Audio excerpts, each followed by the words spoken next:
That's Brother Trucker. Whoa, they have a microphone all falling all over the place here. That's Brother Trucker, folks. Welcome to the Fallon Forum. We're kicking off a conversation today that's going to cover some ground, including the downside to expanding gambling in Polk County. We're also going to talk about the food stamp program, food insecurity, food banks. We're going to talk about wildfires and the climate change connection. And we're also going to look at what's happening with an increased emphasis on art, music, and sports in middle school and high school here in the Des Moines School District. Plenty of ground to cover today. Lots of great guests, including Tom Ahart, the superintendent of the Des Moines School District. Also, Sarah Rice with the Des Moines Area Religious Council. And Don Falk, a professor at the University of Arizona, talking about that wildfire climate change connection. But first, joining us on the phone to talk gambling, my buddy Tom Coates. Hello, Tom. Welcome to the show. Hi, Ed. How are you doing this morning? It's noon. It's now afternoon. I'm doing great. The morning was fine. The afternoon is off to a great start, but there's still plenty of time.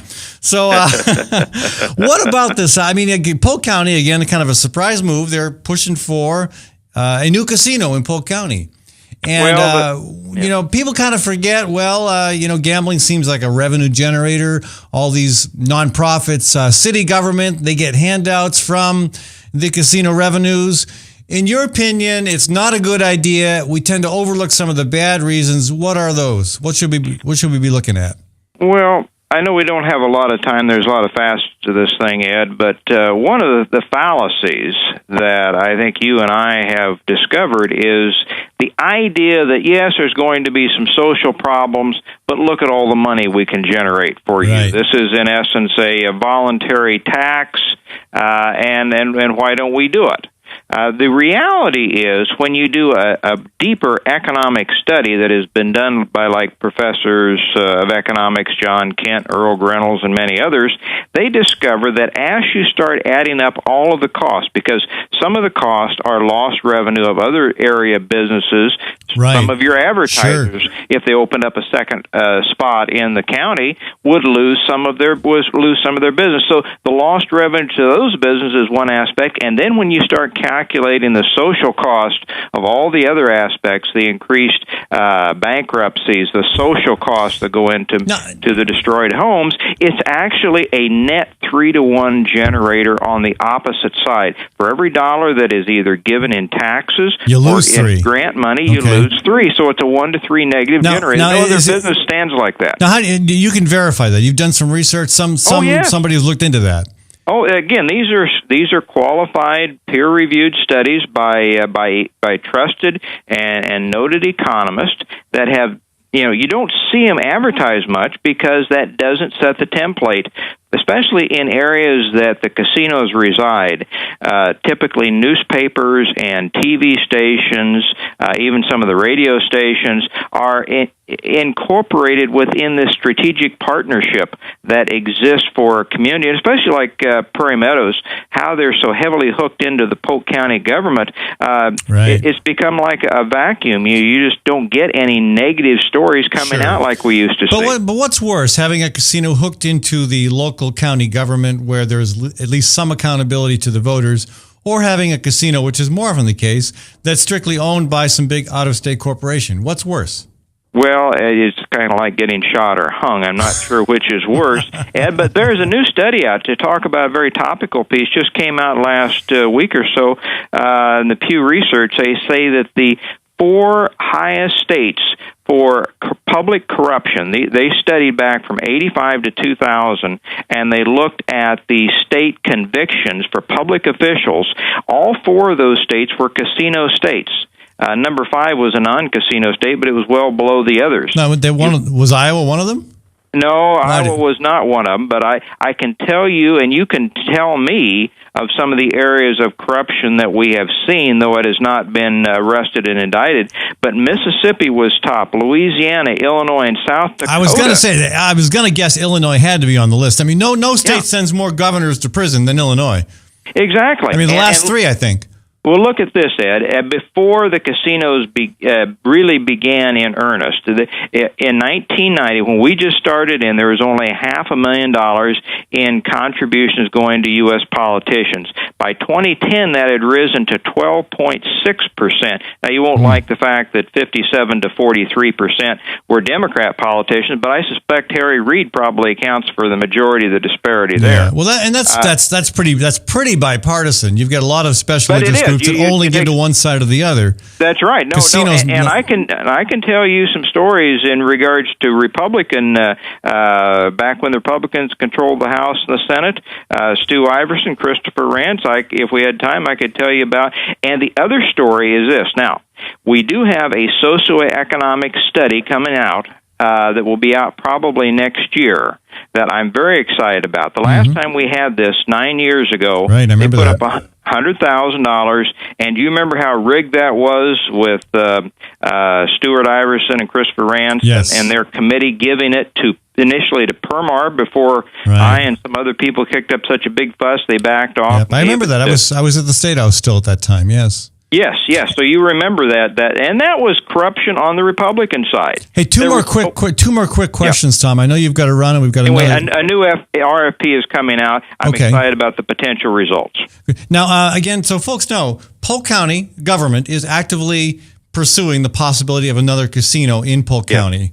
Obviously, there's a lot of reasons for local businesses to be concerned about that, and for local law enforcement to be concerned about it. What about folks in Story County? That's not too far to the north. Would there be an impact on our friends in Story County?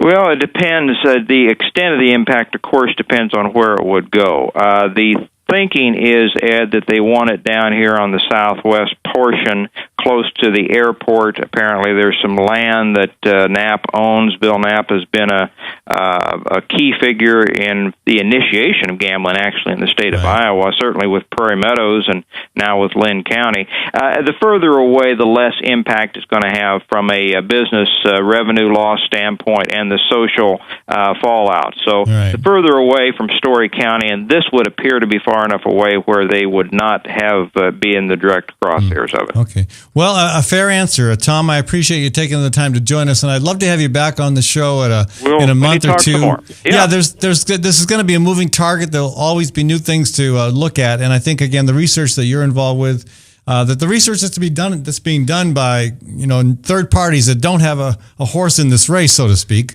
no pun intended. That's exactly right, but it's hard to get the money for those people because the money generally is on the other side, as you well know. That's true. Tom, thanks so much for joining us, folks. Tom Coates, the first guest on this program today. Best of luck, Tom.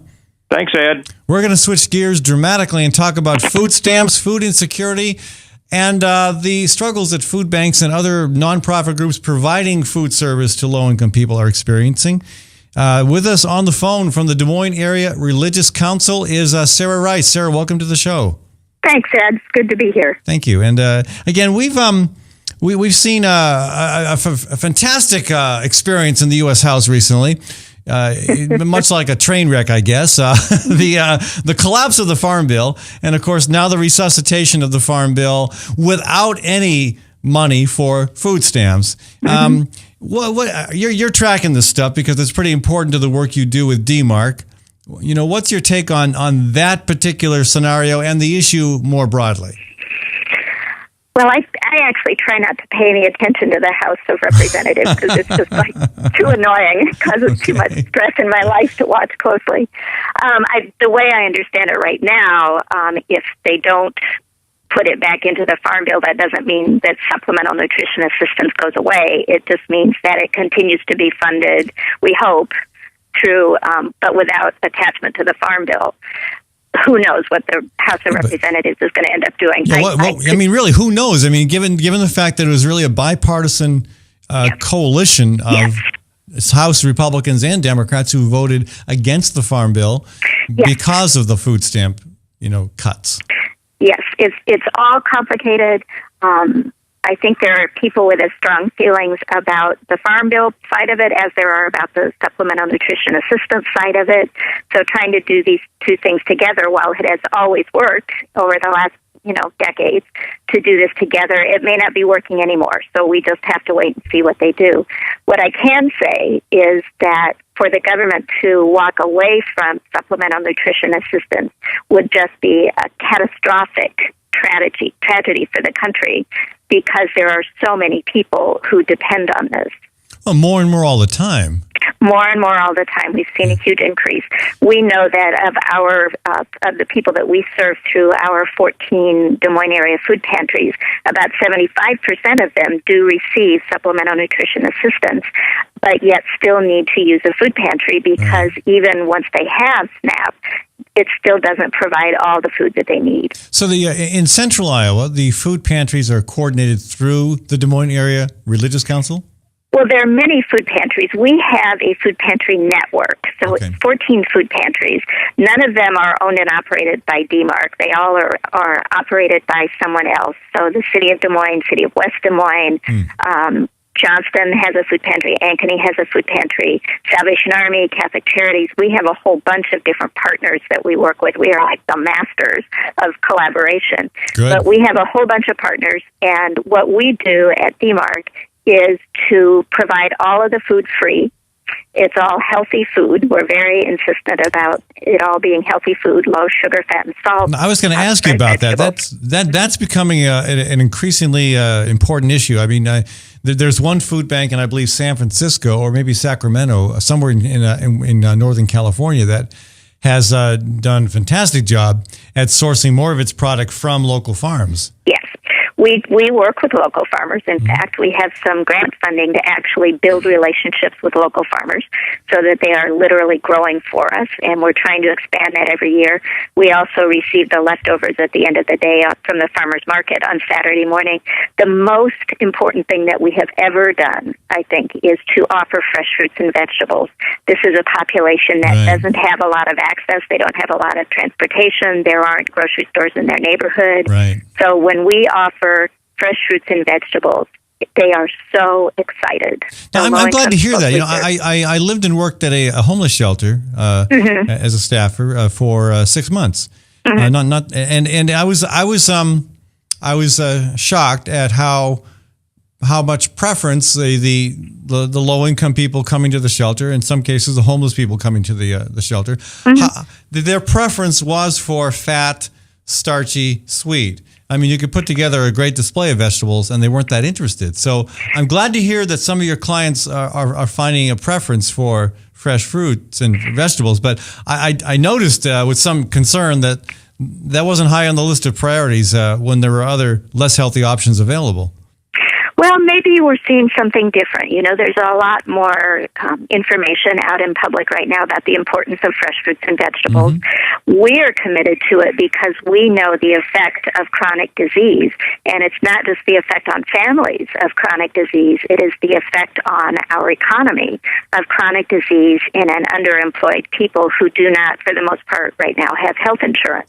Right. So this problem of chronic disease, which is its basis is in food that's high in sugar, fat, and salt. That problem in our country is huge. Yeah. And we are really committed to the health of our clients. We really believe that by giving them food that is good for them, they will be better citizens, better family members, better workers, better learners. All of those things. Yeah, absolutely. And I'm glad to hear that. I've had experiences where even when you make good food available, the wrong choices are made. So it's but we see a very aggressive campaign now to try to get people to understand the importance of eating healthy, and so that could begin to have an effect. And that's absolutely. And the other problem I've noticed too is that people have forgotten how to cook.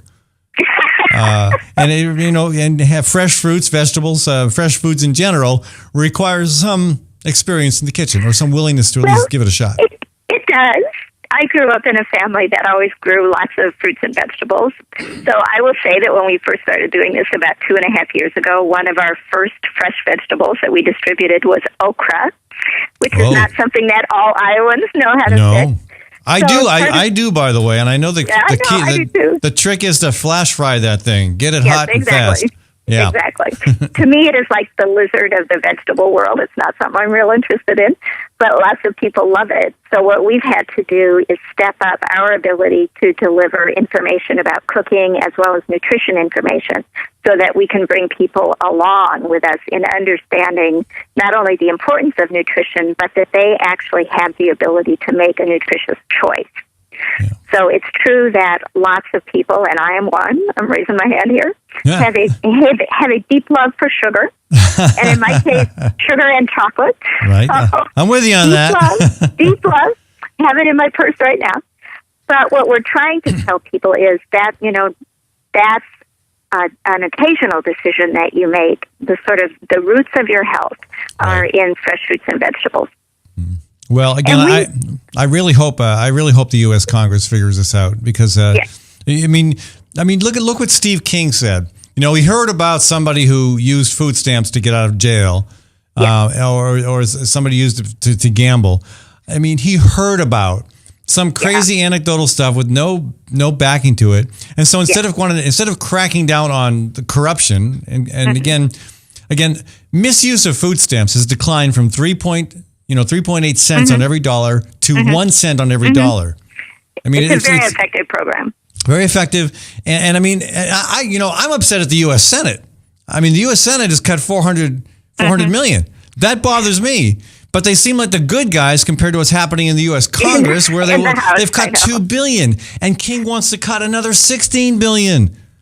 I think what they don't realize is that is not replaceable by private philanthropy. There is not enough money in private philanthropy to replace the federal government's commitment to food for low-income people. There are too many people that are low income. There are not enough people, and they do not have enough money to totally replace the federal government. This is one of the most important things that the federal government does, to provide this base for people that allows them to eat and makes everything else in life possible. It is fundamental to who we are as a country, that not because we need to keep providing handouts for people, it is fundamental to who we are as a country, because without the right food and nutrition, we cannot do the things that a free society requires. Well, Sarah, I thank you so much for joining us. I really, really appreciate it. Sarah Rice, folks, with the Des Moines Area Religious Council, one of our champions when it comes to fighting for food access. And again, not just any old food, but healthy food. And again, I appreciate the work you're doing. And I hope this conversation and these types of conversations will be heard by folks who want to just slash the food stamp program to the point where we're going to see people suffering greatly, not just across the country, but certainly here in Iowa as well. Absolutely. All right, Sarah, thanks so much. Thank you, Ed. I appreciate the time. All right, good luck with your work.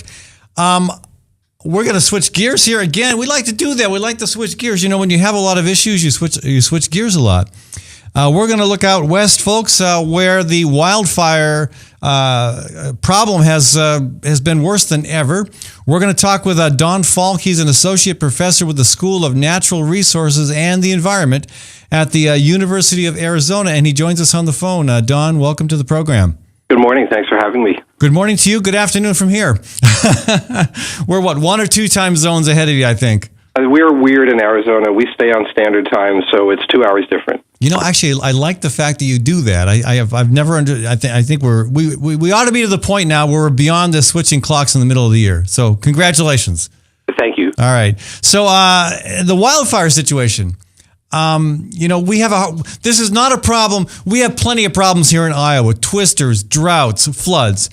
We don't have earthquakes, we don't have wildfires, but we're trying to wrap our mind around the problem and also understand the link to climate change. In your take, how bad is it this year? And again, what is that climate change connection? Well, you can look at the fires of any given year and ask whether there's a signature of climate change or a signature of federal policy or a signature of other factors. Certainly, this year we've had some terrible fires, including the tragic events in Yarnell Hill where 19 firefighters died.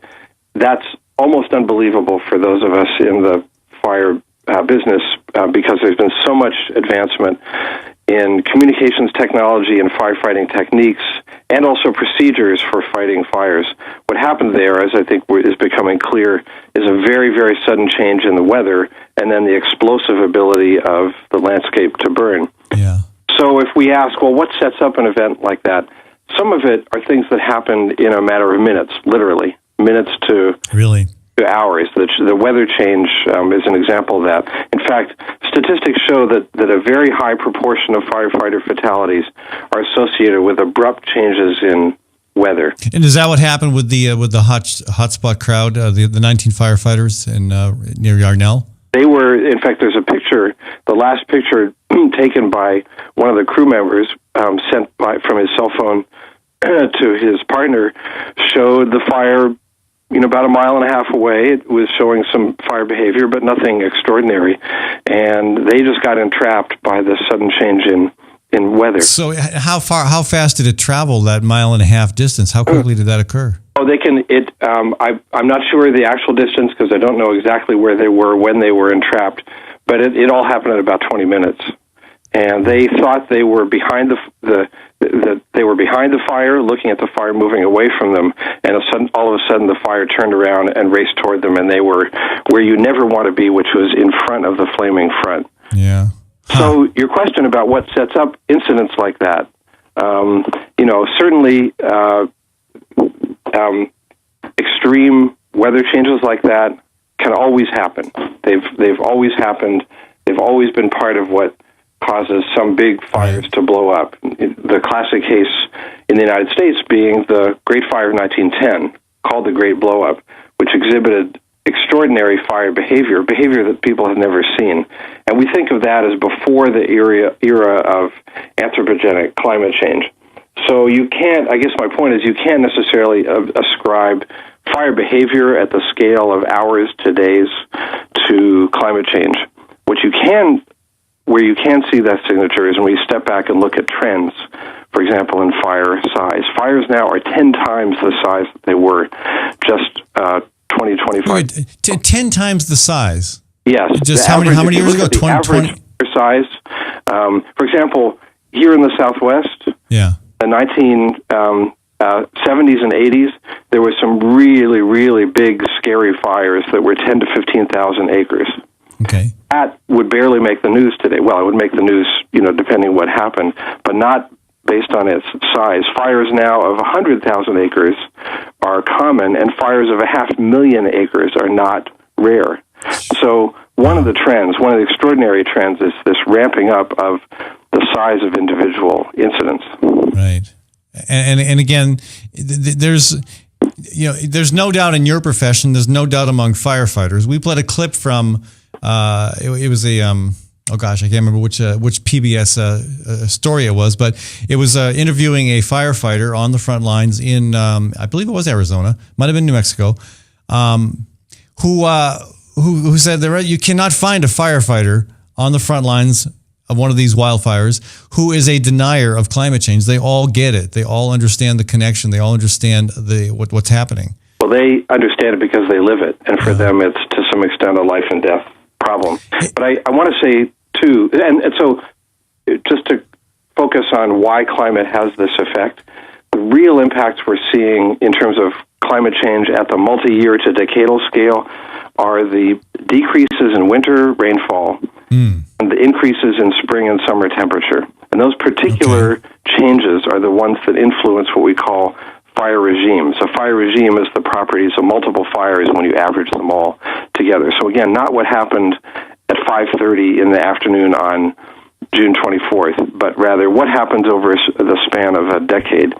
And it turns out, of course, that those factors, decreased winter rainfall in the interior west, especially the southwest, and increased spring and summer temperatures are exactly the climate parameters that are changing most rapidly, and those are the parameters that determine what we call the fire season. That is, when during the year fires start to occur and how long they last until they go out. The fire season is now 1 to 2 months longer than it was just in the 1980s, 1 to 2 months. So we've got that much extra time for fires to start, to get big, to get scary, and to have their human and ecological effects. Now, I don't know whether you're familiar with Froma Harap. She's a columnist, a syndicated journalist with the Providence Journal in Providence, Rhode Island. I've had her on my show a few times. We talk about various issues. Sometimes we agree, sometimes we disagree.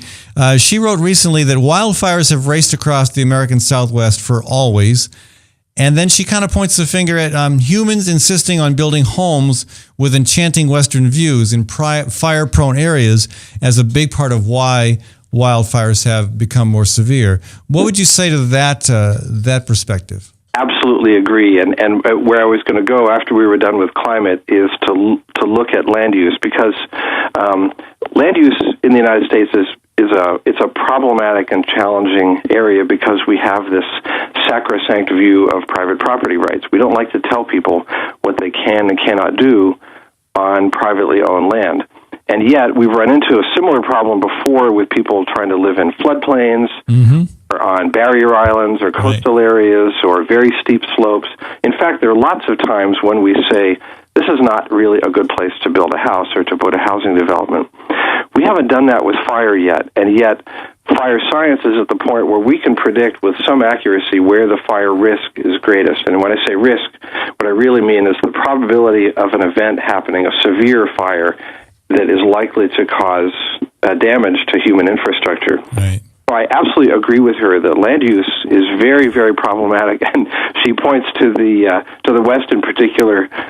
It's painfully true. People build these beautiful wooden cabins right in the middle of completely flammable forests, and that has several problems. One is, of course, those people are putting themselves and their houses at risk. Right. No question. Second, society has said, at least traditionally, that firefighters should be trying to protect those houses, those property, and so we do put firefighter lives at risk to protect private property. And there have been a number of editorials, in addition to hers, in the last month, calling for a reevaluation of whether firefighters should really be putting themselves at risk to protect, cabins or houses built in the middle of the woods with only one way out, and many other problems. Yeah, and we also spend a lot of tax money bailing out people who are in the path of these tragedies, these disasters. I mean, whether it's a fire in your state or a flood in mine, we spend a lot of money through various government agencies helping those people out. It's hard to say no to that, but if you continue to make the same mistake, building in a fire-prone area, building in a floodplain, maybe at some point you just need to accept that you're going to have to pick up the pieces on your own when the next tragedy hits. Right. Well, so let's be clear about one distinction, which I think we should be very careful about, and that is protecting property and protecting lives. Right. Okay. Good point. Most firefighters would be willing to walk away from a burning house if they know it's empty. It's not how they're trained, but if things get dangerous, remember you've got with woodland, forest cabins, you have things like propane tanks and wooden decks and all kinds of stuff that can be literally explosive. But when people are building in these areas, and then we're saying, sorry, you're on your own, what's going to happen eventually is that people are going to die. And that's happened in Australia, where they have basically a stay and defend option that people can sign into. And they're basically saying, we will take care of our cabin, and we realize we're putting our lives on the line. I don't know, honestly, politically, how that would play in the United States if firefighters walked away and a bunch of people, including children, were to die. So I think the pretty part of the equation is a little easier to see because it's a little more objective. But at some point we would have, families who had chosen to put themselves at risk, and then their lives become a danger, and I think it could be a bigger tragedy. Yeah. Hey, one more question for you, Don. In my spare time, me and a handful of staff that we've hired are organizing the Great March for Climate Action. This is an undertaking next year for 1,000 people to march across the country to demand action on the climate crisis. And we will be going through Arizona. We are leaving Los Angeles on March 1st, so we will probably be in Arizona part of March and part of April. Absolutely. Well, I know about the Great March. I think it's a fantastic project, and there is no more significant threat to both our society and our economy and our ecosystems than climate change. And so I'm very supportive of this initiative that you're working on. If you come through Arizona has, it's got the Colorado Plateau above 7,000 feet where Flagstaff is. It's got Phoenix, where all the political power is concentrated, and then you have Tucson down here in our beautiful Sky Island region, which is where we have the best culture and the best food. Right. So I'll let you decide which the three pathways you want to cross. Right. Well, we might want to talk with you further about. We have identified a route. It took a lot of work. A lot of conversations with the Arizona State Patrol and local authorities. Tried to get through to Joe Arpaio's office, but no luck. So we moved on from that. But yeah, we could probably still use some input in terms of the best route. But we're hoping to avoid the wildfire season, and maybe we'll do that if we're out of Arizona by the end of April. Oh, you should be in good shape. Yeah. You know, I wanted to mention one more thing about this land use issue, because we're talking about it as if it's primarily a function of people's houses and whether they're protected or not. But I want to point out to your listeners that just the presence of a house actually has a huge impact on how the adjacent public lands are managed. And I don't simply mean within 100 feet. If you're a district Forest Service manager and you have, 30 or 40,000 acres that you're managing, and you have private inholdings scattered throughout it, which is very typical for our national forests, and houses on private property along the edge, your hands are really tied when it comes to letting fire return as a natural force to the landscape. People don't like the smoke, and they're worried about the risk of an escaped fire. And so the presence of houses on private property, completely legal, not a single law broken, it ends up really tying the hands of fire managers because it influences what they can do on the larger landscape. And that's one of the reasons that we have these incredible accumulations of fuel, which are then the kind of that's the kind of energy storehouse that causes blow-ups like Yarnell Hill. And that's the third leg of the triangle is land use plus climate change gives you fire suppression, but when you suppress fire, fuels build up on the landscape, and you get caught in this cycle where the fuels build up, then you get a terrible fire. There's a political, social outcry, of course, that leads to political pressure for more suppression, and we're caught right now in this vortex of suppression and fuel accumulation, leading fires to get worse and worse. Well, I'm glad you're doing your part to help bring attention to it, and hopefully we've had an educational opportunity for folks in Iowa who don't normally deal with fire issues. Don, I really appreciate you joining us. My pleasure. Folks, Don Falk from the University of Arizona. And we will probably be talking more about this issue later in the week, actually next week. Again, Don, always appreciate any input you want, any additional information you want to send us, please do so. And we'll look forward to seeing you next spring on your march. All right, that's right. I'm moving to Arizona in April, I like to say. Okay. All right, take care. Thank you. Folks, when we come back, it's time for a new beat on learning. In this week's segment, we're going to talk with Tom Ahart, the superintendent of the Des Moines Public School District. We're going to discuss the district's new focus on trying to add increased emphasis on music, art, and sports in middle and high school. And again, if you're not in the Des Moines district but still have relevant thoughts to share, comments to make, or if you're interested about the relevance of that issue in your area, always welcome to hear from you either on our phone line at 244-0077 or by email at fallonforum@gmail.com. I do want to thank the sponsors of this program, the Iowa chapter of the Sierra Club, Iowa Physicians for Social Responsibility, and the Great March for Climate Action. I want to thank my segment sponsors, Gateway Market, and the $1 Million Marathon. $1 Million Marathon, big event tonight here in Des Moines at 6 p.m. at 13th and Locust. Check that out, folks, as the first marathon runner, the marathon runner finishing this leg arrives in Des Moines to crazy wild cheers and celebrations. It's quite an event, raising a lot of good money for cancer research. Again, I want to thank all of my business supporters, including Leonard Tinker Heating and Cooling, Hawk Restaurant, who will also be at the $1 Million Marathon event tonight, the Immigrant Entrepreneur Summit, also Diana's Wedding Cakes, Tally's Restaurant, and Community CPA and Associates. I'll be back in a minute with Tom Ahart on A New Beat in Learning.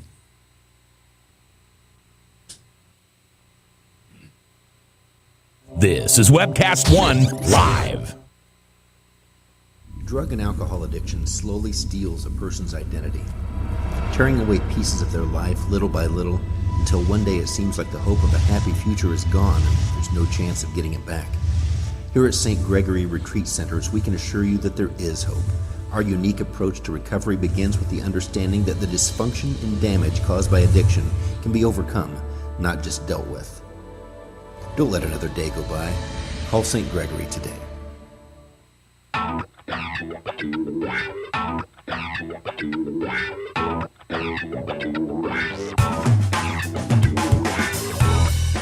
Well, good morning. This is the 7th of June in the Lord's year 2010, and this is day 1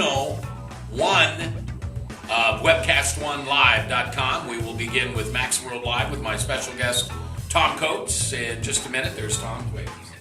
Howdy. And we will be live for the very first time on Webcast One Live.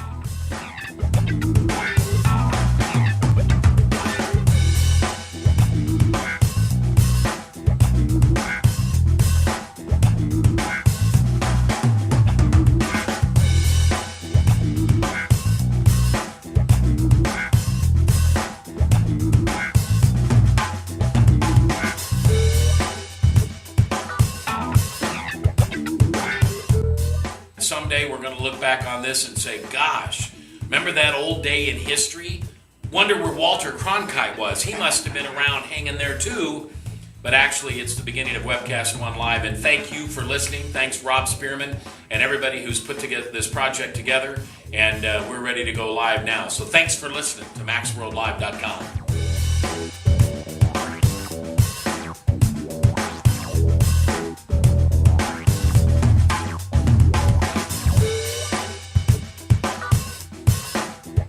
I can't tell you that it's going real well from time to time, but it is going.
The dawn of a new era begins. I'm Brian Leach, owner and general manager of Service Legends. I brought along a couple of the home comfort heroes. Hi, I'm Tammy Wells. I am Nick Wondershot. I'm administrative manager I am the senior technician from Service Legends. It seems like every good thing, when you feel it to the bone that it's good, there's a lot of hard work put behind it. I don't think that you can fake it and have it turn out good. You know, if we seem like, okay, that's just weird, it's just a furnace, why would you believe so deeply in a furnace? It's not just that, you know, we want to show the world that you can have good service. Yeah, I mean, it's got to be, it's your home. You know, it's built into our daily trainings, it's built into our culture, that we're gonna do whatever it takes to have each client say they love us, period. That's why we spend all the hours in the training that we do. And if we guarantee it's gonna be a good experience for you, or else it's free, what type of work do you think we're gonna do? There is a guarantee. Temperature selection guarantee, fixed right or it's free guarantee, comfort guarantee, best value guarantee. All of these guarantees hold us accountable to ensuring that we exceed your expectations. And if for whatever reason we'd fail and we can't make it right, we guarantee all of those guarantees with a 100% money back guarantee. I mean, if you don't think that your technician can fix it right, are you gonna say that to a client? No. You don't have to worry about having a technician come to your house. We drug test, background check all of our team members. We put safe people in your home. Each and every one of our service techs, 400 hours a year in training. You tell it the minute they walk in the door. They know what they're doing, they've done their homework, and they actually truly care about what you want. Because at the end of the day, you're the person that makes sure I have a job. They're gonna be listening. They're gonna wanna know what your challenges are. Then they're gonna come and give you options, and you get to choose. If I'm there to help and I make it easy and painless, I did my job right that day. Well, when it comes to your comfort, safety, and your family, you know, you don't necessarily go buy the most expensive, but you get the most bang for your buck. Oh, it's worth it, because there's a lot of people that will find a way to get it to work right now and then leave and then come back, charge you again, and the cycle just repeats itself. So when I'm out there looking at the furnace, I want to find why it failed today. How can we change the part today with something that you're not going to have to worry about? Is it worth changing the part today? I mean, you can put a lot of money into a furnace. I can fix parts all day. There's good job security in that for me, but is it the right thing for you? I get a lot of the phone calls of after the technicians are there. They're just in awe. They're like, wow, you guys are great. I mean, I don't even know what to say. You guys are great. Everything you did was perfect. It was great. Keep going though. I like this. Just give us a try. I'm going to take all the risk. I've got the time to make this right. I've got the support to make it right. Just check us out. And if you don't see the value in what we do, I mean, fixed right or it's free or 100% money back. enough said.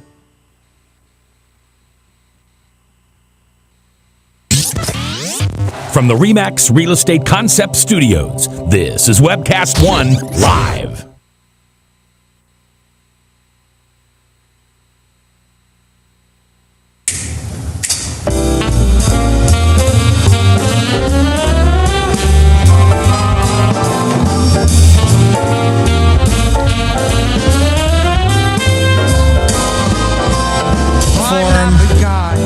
Every Tuesday at 12:30, we have a segment called A New Beat on Learning.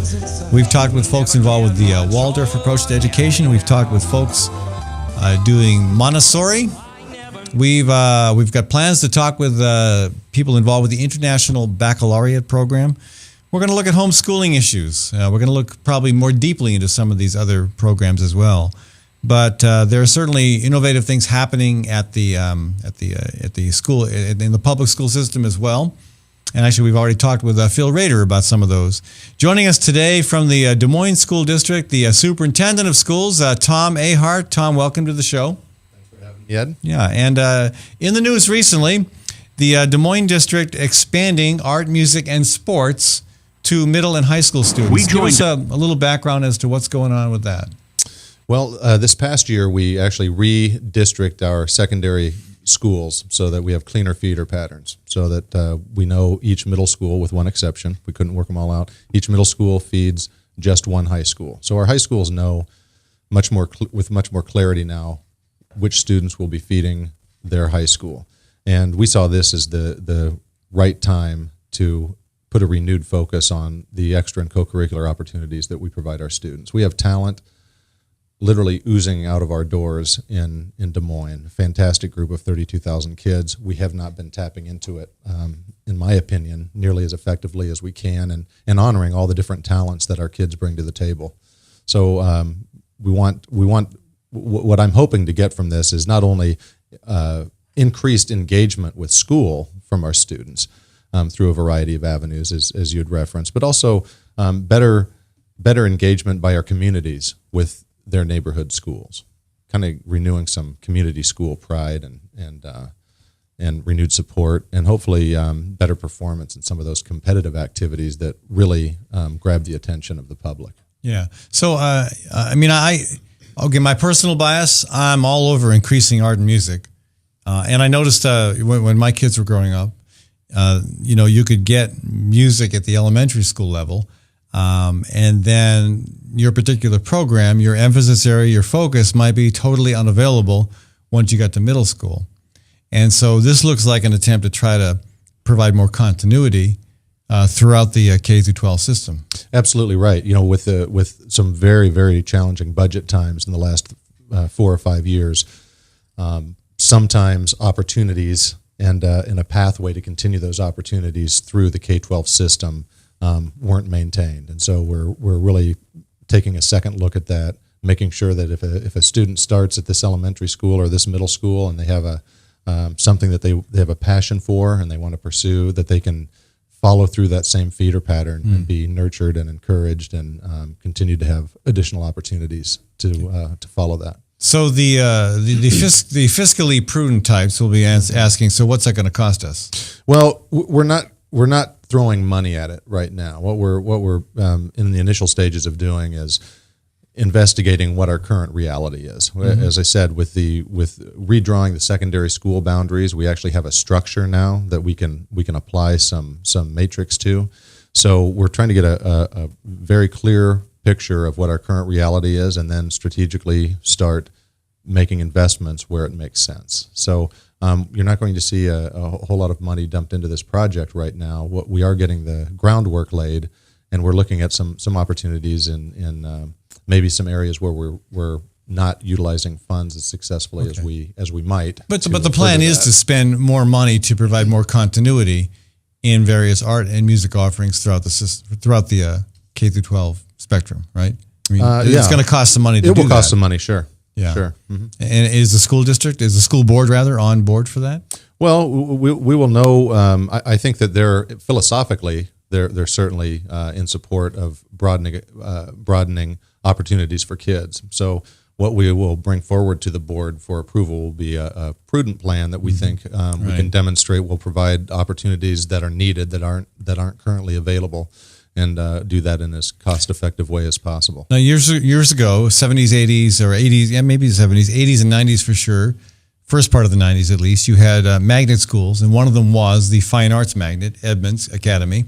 Edmonds it was very competitive to get into Edmonds. If you did not live in the district, it was a challenge to get in. It was a program folks were dying to participate in. And that changed. The shine of Edmonds faded dramatically.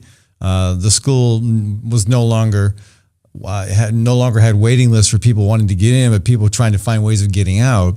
It just seemed like back in the 90s, the school district abandoned its commitment to that Fine Arts Academy, and it's never been reestablished. Would there be some effort to kind of reignite that program? Maybe not at Edmonds, but somewhere? Well, first of all, I'm glad you brought up Edmonds, because we have the Edmonds that you were referring to is almost completely gone. Yes, now. I know it is gone. I've noticed that. And we have an amazing new facility taking its place. Right. Which I always hate to see a building get torn down. In the case of Edmonds, I'd make an exception. It really was not a very good building. I typically hate to see a building being torn down. It feels like cutting a tree down to me. But in the case of Edmonds, I'm really not too sad to see it go. I mean, it was just a very, very dysfunctional building. Yes. Yeah. And that may have been part of the reason why the fine arts program didn't persist. But I also think that it was kind of abandoned by the district. Well, that's well before my time, so I'm not going to speak to what may or may not have affected that. But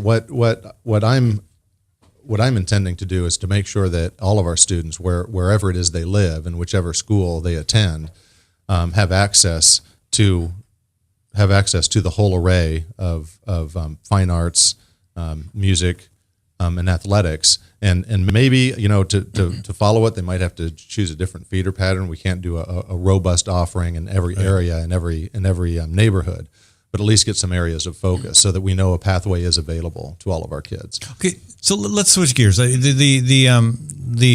news very recently again was about the increased focus on art, music, and sports, and that one surprised me. I mean, I'm a big fan of staying in shape, of having the fun that comes with sports. I got to tell you, I mean, if I had not had track and cross country to keep me engaged in high school, I'm sure I would have tried to find a way to drop out. That's the only thing that kept me in high school. But I mean, really, sports have become almost a glorified element of high school, of your time in high school. And sometimes it almost seems like we sacrifice academics and other things in order to focus on sports. So does it make sense to do an increased emphasis on sports, given how prominent that function already is in schools? Well, that's a great point. I don't see us emphasizing sports more. What I'm emphasizing is our students' engagement with our schools. We've have a 5-year upward trend of reducing dropouts and increasing our graduation rates, and we're still below the state average. To increase that, to continue those trends both in the right direction, we need to be doing what makes sense to better engage our kids. So whether that's playing the trumpet or playing soccer or running cross country or playing tennis or performing in a musical, we want to make sure that our students have every avenue to follow their passions, whatever those happen to be.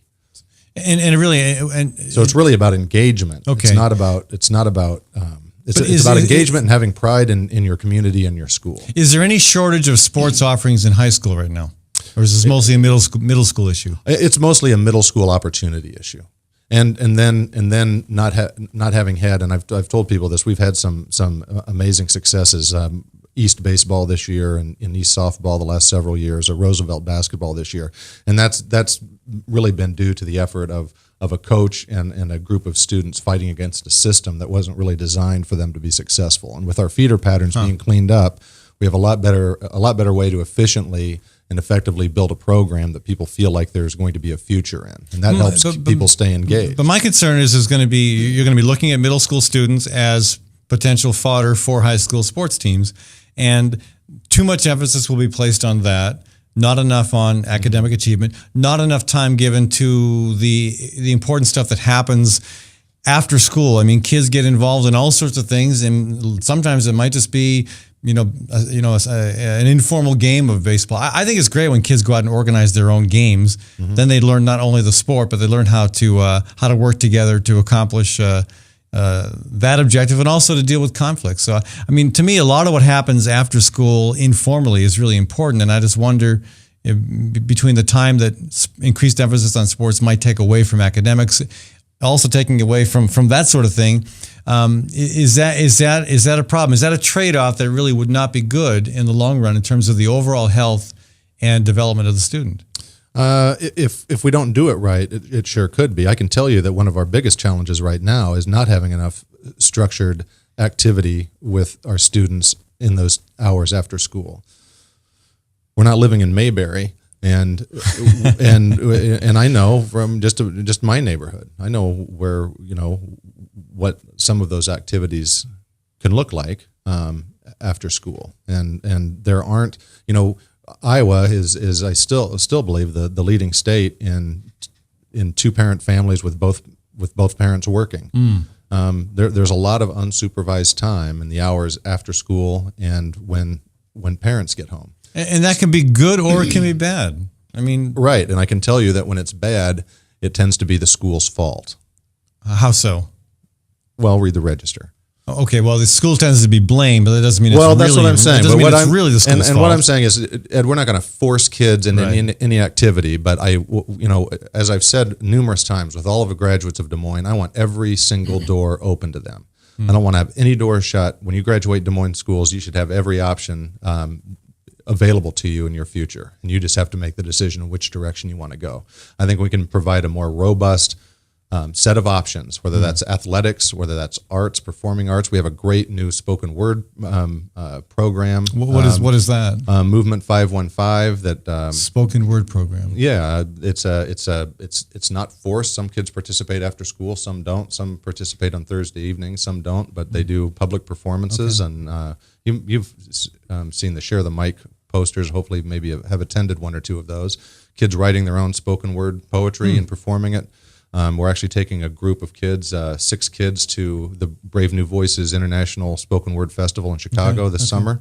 Those are all volunteer things, but those are opportunities that 2 years ago kids didn't have an opportunity to develop themselves and get to know themselves and find out where their talents lie and where their passions lie. And then once they've discovered that, have a way to develop that. And really develop a strong identity. So the same question about art and music is going to come up about sports as well. How much more money are we going to be spending to provide that increased access? Well, it's going to be establishing what our current reality is, and then setting some targeted goals about where we want to make investments and where we can get the biggest bang for the buck, and then seeing what resources are available. So I don't have a price tag set on it, but we have when we set a priority, at least we have some focus.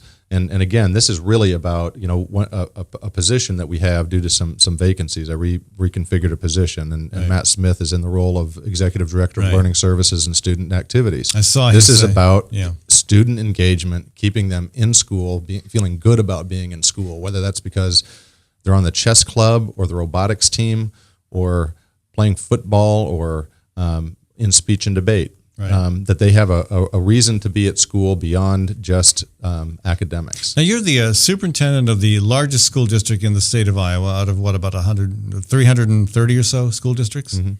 I think it's probably the third largest budget of any governmental jurisdiction in the state, after the state itself, probably, and Polk County, I suspect.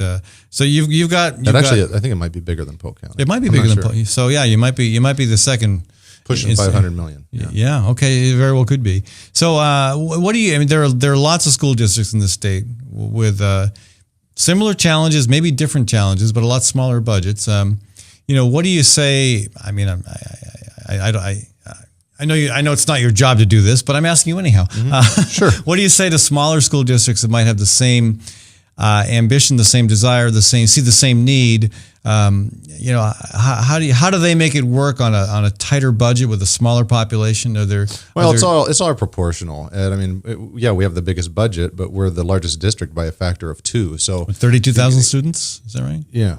The next largest district has 15,000 some odd students. So you're more than twice the size. Yeah. More than twice the size of Cedar Rapids, which is the second largest district. So it's a matter of proportion. We get the same per pupil funding that every other district does. So when you get to that really small size, like the school that I went to in high school, K-12 enrollment was fewer than 400 students. We didn't have enough guys my junior year to field a football team, so we had to join programs with another school. But we had one of the best jazz bands in the state, and that's probably did more than anything to help me be a successful graduate and stay out of trouble. But if I hadn't had some of those hooks to keep me actively engaged and positive about school, my future certainly would have looked different. Yeah. Well, and it's again, I think one thing I like about our approach to education, although I see it changing too, is the focus on local control. And I know that's a hot issue right now. Especially with the calendar.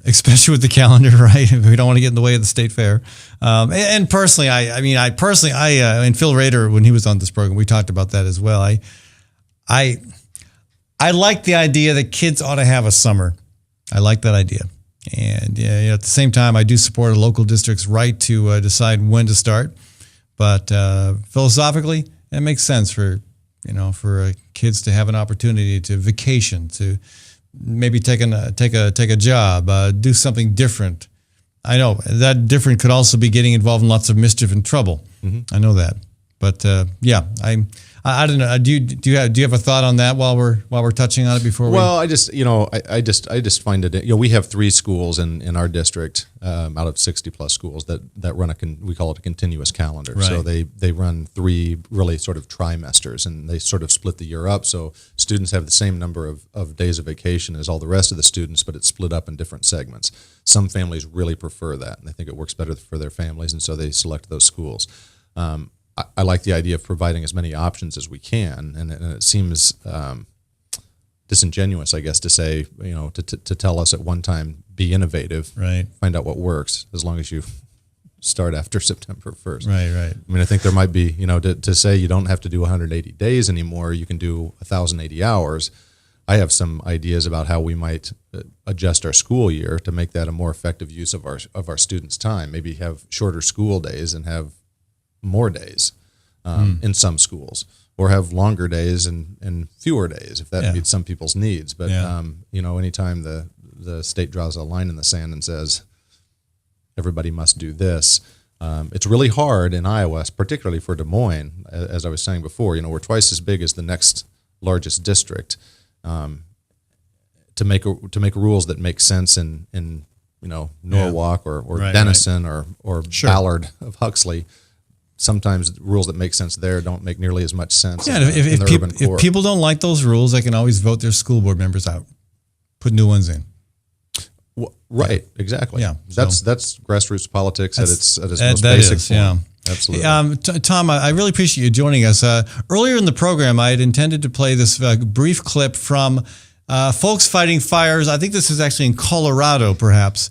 And we talked with Don Falk from the University of Arizona. Folks who are in fire country get the climate change connection. And I thought this was a particularly powerful and brief comment from one of the men fighting fires in Colorado. Climate change. There are a lot of people who don't believe in climate change. You won't find them on the fire line in the American West anymore, because we've had climate change beat into us over the last 10 or 15 years.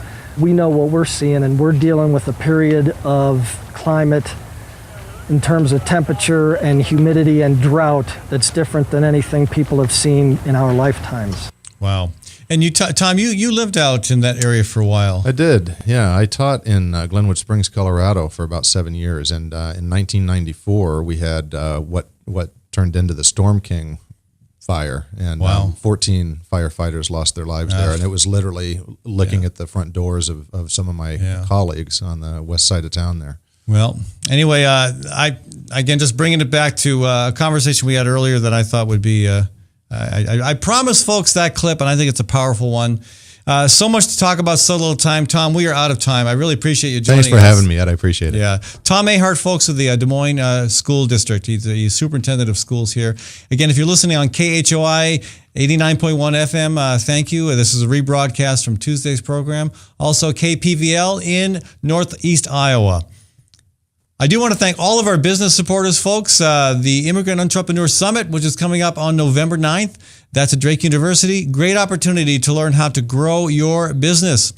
I also want to thank all of our other business supporters. And again, go to my website, fallonforum.com. See who supports this program and support those businesses. It makes a difference. Story County Veterinary Clinic, for example. Also, the Fighting Burrito, both in Ames and in Des Moines. One of my favorite places, Ritual Cafe. Don't forget Dan Kelly's Real Estate Business in Newton. And again, I want to thank Max Wellman for providing music for the show. Also, again, Tally's Restaurant, Bar, and Catering. Great patio seating on the rooftop and also on the street level. And reminding you tonight that the $1 Million Marathon is rolling through Des Moines. This is 160 marathons, one after another, passing the baton. Tonight at 6 p.m., the baton gets passed at 13th and Locust in downtown Des Moines. Should be a fun event. One of my other business supporters, Hawk Restaurant, will be there to help provide some great food. Again, I want to thank Maddie Arrington, my producer, and also Webcast One Live. I will be back with you tomorrow.